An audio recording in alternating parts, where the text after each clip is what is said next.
എല്ലാവർക്കും നമസ്കാരം. മാർക്കോ എന്ന സിനിമ കണ്ടു. ആദ്യം തന്നെ ഒരു കാര്യം വളരെ സീരിയസ് ആയിട്ട് പറയാനുണ്ട്. എന്തെന്ന് വെച്ച് കഴിഞ്ഞാൽ ഈ സിനിമ അത്യാവശ്യം നല്ല വയലൻ്റ് ആണ്. അതുകൊണ്ട് തന്നെ വയലൻറ്റ് സിനിമകൾ ഇഷ്ടപ്പെടാത്തവർ അല്ലെങ്കിൽ ബ്ലഡ് കണ്ടു കഴിയുമ്പോൾ അത് സ്ക്രീനിൽ കണ്ടിട്ട് അങ്ങ് മനസ്സിൽ ഉൾക്കൊള്ളാൻ പറ്റാത്തവർ ദയവ് ചെയ്ത് ഈ സിനിമ കാണാൻ പോകരുത്. അങ്ങനെ പോയിട്ട് ഭയങ്കര വയലൻ്റാന്ന് പറഞ്ഞിട്ട് ഇഷ്ടപ്പെട്ടില്ല എന്ന് പറഞ്ഞ് നടക്കരുത്. അങ്ങനെ ഉള്ളവർ മാത്രം ഈ സിനിമ പോയി കണ്ടാൽ മതി. അത് അവരുടെ അതിൻ്റെ അണിയറ പ്രവർത്തകർ പറഞ്ഞിട്ടുണ്ടായിരുന്നു. അങ്ങനെയുള്ളവർ മാത്രം കണ്ടാൽ മതി. 18+ ആണ് സിനിമ, ഫിലിമാണ്, അഡൽട്ട് സർട്ടിഫിക്കറ്റ് ഉള്ള സിനിമയാണ്. അപ്പം അങ്ങനെയുള്ളവർ മാത്രം കണ്ടാൽ മതി. അത് ഒന്നാമത്തെ വാണിങ്ങാണ്. ഇനി പറയാനുള്ളതെന്ന് പറയുന്നത് ഉണ്ണിമൂന്നിൻ്റെ കാര്യമാണ്. അതും ഫസ്റ്റ് ഹാഫിൽ ചെയ്തു വെച്ചിരിക്കുന്ന ഒരു കാര്യം എന്ന് പറയുന്നത് ഉണ്ണിമൂന്നിന് ഓൾറെഡി ഒരു സ്റ്റാറാണ്. അപ്പം അദ്ദേഹത്തെ ഒരു സൂപ്പർ സ്റ്റാർ ആക്കാൻ വേണ്ടിയുള്ള പരിപാടിയാണ് ഈ സിനിമ വഴി ഉദ്ദേശിച്ചുള്ളത്. അതിന് കുറേയധികം ഡയലോഗുകളുണ്ട് ഈ സിനിമയിൽ. പുള്ളിക്കെതിരെ കാര്യങ്ങൾ പറയുന്നവരുടെ മുഖത്ത് നോക്കിയുള്ള ഡയലോഗുകൾ ഈ സിനിമയ്ക്കകത്ത് പറയുന്നുണ്ട്. അത് ക്യാമറ നോക്കി പുള്ളിക്കെതിരെ ഓരോരോ പ്രചരണങ്ങളുമായിട്ട് നടക്കുന്നവർക്ക് ഉള്ളൊരു മറുപടി പുള്ളി കൊടുക്കുന്നുണ്ട് ഈ ഒരു സിനിമയിൽ. അപ്പം ഫസ്റ്റ് ഹാഫിൽ പുള്ളി നമ്മുടെ KGF യഷിൻ്റെയൊക്കെ ഒരു കോപ്പി അടിക്കാനൊക്കെ ഒരു ശ്രമമുണ്ട്.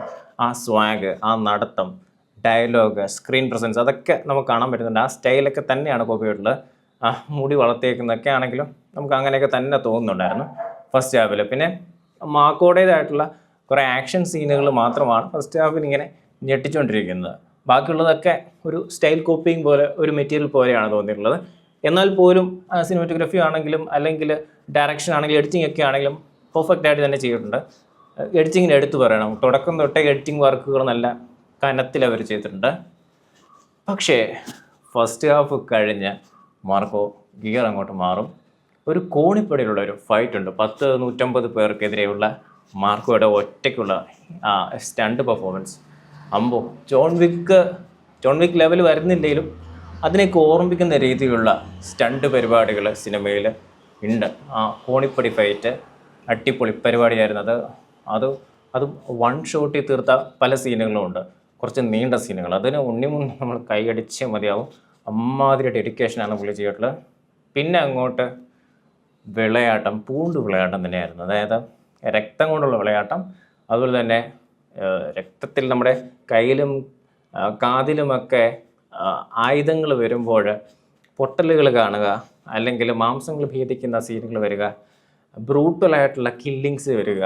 അങ്ങനെ വളരെ വളരെ വയലൻ്റ് ആയിട്ടുള്ള ഒരു ടെക്സ്ചറിൽ പോകുന്ന സിനിമയാണ്. വയലൻസ് ഇഷ്ടപ്പെടുന്നവർക്ക് ഒരു വമ്പൻ ട്രീറ്റ് തന്നെയാണ് ഈ സിനിമ. ഫസ്റ്റ് ഹാഫിൽ കുറച്ച് ലോ ആണെങ്കിൽ സെക്കൻഡ് ഹാഫിൽ ഡബിൾ ഗിയറിൽ മേലോട്ടൊരു പോക്ക് പോയിട്ടുണ്ട്. എന്നാലും ഫസ്റ്റ് ഹാഫിൽ പറയുമ്പോൾ ഉണ്ണിമൂന്നിൻ്റെതായിട്ടുള്ള സെൻറ്റിമെൻറ്റ്സ് രംഗങ്ങൾ പുള്ളിക്ക് ഹാൻഡിൽ ചെയ്യാനുള്ള ഒരു പ്രശ്നം നമ്മൾ എവിടെയൊക്കെയോ കാണുന്നുണ്ട്. ശരിക്കും മാർക്കോ എന്ന് പറയുമ്പോൾ ഒരു ഭയങ്കര സ്റ്റബ്ബോൺ ആയിട്ടുള്ളൊരു വില്ലൻ മെറ്റീരിയൽ ആയതുകൊണ്ട് തന്നെ അധികം കരയാതിരിക്കുന്നതായിരുന്നു നല്ലതെന്നൊക്കെ തോന്നിയിട്ടുണ്ടായിരുന്നു. അങ്ങനെ ആ ഒരു സ്വാഗിൽ പോയാൽ മതിയായിരുന്നു എന്നൊക്കെ തോന്നിയിട്ടുണ്ടായിരുന്നു. പക്ഷേ ഈ പുള്ളി സിദ്ദിഖുമായിട്ടുള്ള പെർഫോമൻസ് ആണെങ്കിലും അങ്ങനെയൊക്കെ ഒരു ഗോഡ് ഫാദർ ഫ്രണ്ട് വന്ന് നിൽക്കുമ്പോൾ ഒരു ബഹുമാനം കാണിക്കുന്ന പരിപാടി ചില സമയങ്ങളിലുണ്ട്, ചില സമയങ്ങളിലില്ല. അങ്ങനെ ഇങ്ങനെ മാറിക്കൊണ്ടിരിക്കുന്നതായിട്ട് തോന്നുന്നുണ്ട്. ബട്ട് സിനിമ മൊത്തത്തിൽ നോക്കുവാണെങ്കിൽ ഹെവി ആയിട്ടുള്ള വയലൻറ്റ് സീക്വൻസുകളാണ്. സിനിമയിലൊരു പ്രശ്നമായിട്ട് കാണുന്നത് ഇതിൻ്റെ സ്ക്രീൻ പ്ലേ ആണ്. അത് അങ്ങോട്ടും ഇങ്ങോട്ടും തട്ടി പോകുന്ന പോലെയാണ് തോന്നുന്നത്. പക്ഷേ ഉണ്ണിമൂന്നിൻ്റെ ഡെഡിക്കേഷനും ഡയറക്ടറിൻ്റെ വിഷനും കാരണം ഈ സിനിമ ഒരു ഒന്നര രീതിയിലാണ് പോയിട്ടുള്ളത്. അനീഫ് അദേനി പുള്ളിയുടെ റൈറ്റിങ്സ് കുറച്ചും കൂടെ ബെറ്റർ ആയിട്ട് പുള്ളി ഡയറക്ഷനിൽ കാണിച്ചിട്ടുണ്ട്. ബട്ട് റൈറ്റിംഗ് വൈസ് കുറച്ച് വീക്കാണ്. പക്ഷേ ആക്ഷൻ ആണെങ്കിലും ഉണ്ണിമൂന്നിൻ്റെ ഡെഡിക്കേഷൻ ആണെങ്കിലും നമ്മൾ സല്യൂട്ട് ചെയ്യണം.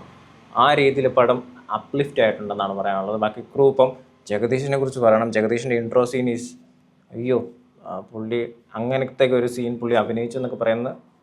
അതുപോലെ തന്നെ പുള്ളിയുടെ കുറേ സീക്വൻസുകളുണ്ട്. ആൻഡ് പുള്ളിയുടെ മാത്രമല്ല, പുള്ളിയുടെ ശിങ്കടിമാരുടെയൊക്കെ ഉണ്ട്, പരിപാടികളൊക്കെ ഉണ്ട്. ആൻഡ് ഒരു വയലൻ്റ് ഐലൻഡിൽ പോയിട്ട് ലാൻഡ് ചെയ്ത് അവിടുത്തെ ബ്ലഡി കാഴ്ചകളൊക്കെ കണ്ട് നിങ്ങൾക്ക് തിരിച്ചു വരാം.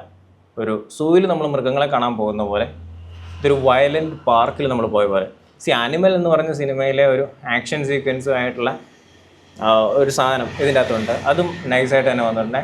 ഉണ്ണിമൂന്നിന് ഇത് ഓക്കെയാണ്. പുള്ളിയുടെ ഒരു ഫിസിക്ക് വെച്ച് പുള്ളിക്ക് ഇത് ചെയ്യലും ഓക്കെയാണ്. പക്ഷേ നമ്മൾ കൊത്തരാജുവിലെ കണ്ടില്ലേ, എനിക്കിപ്പോൾ തോന്നിയിട്ടുള്ളൊരു കാര്യം എന്ന് പറയുന്നത് ഉണ്ണിമൂന്നിൻ്റെ ഫിസിക്ക് വെച്ചാണ് പുള്ളി ഈ ഒരു സിനിമ അപ്ലിഫ്റ്റ് ചെയ്തിട്ടുള്ളത്.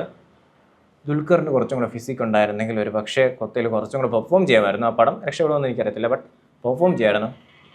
ഉണ്ണിമൂന്തൻ ഈസ് എന്ന് വെച്ചാൽ ഈ ഒരു സിനിമയോട് കൂടി പുള്ളിയുടെ സാധ്യതകൾ ഭയങ്കരമായിട്ട് വലുതാവുകയാണ്.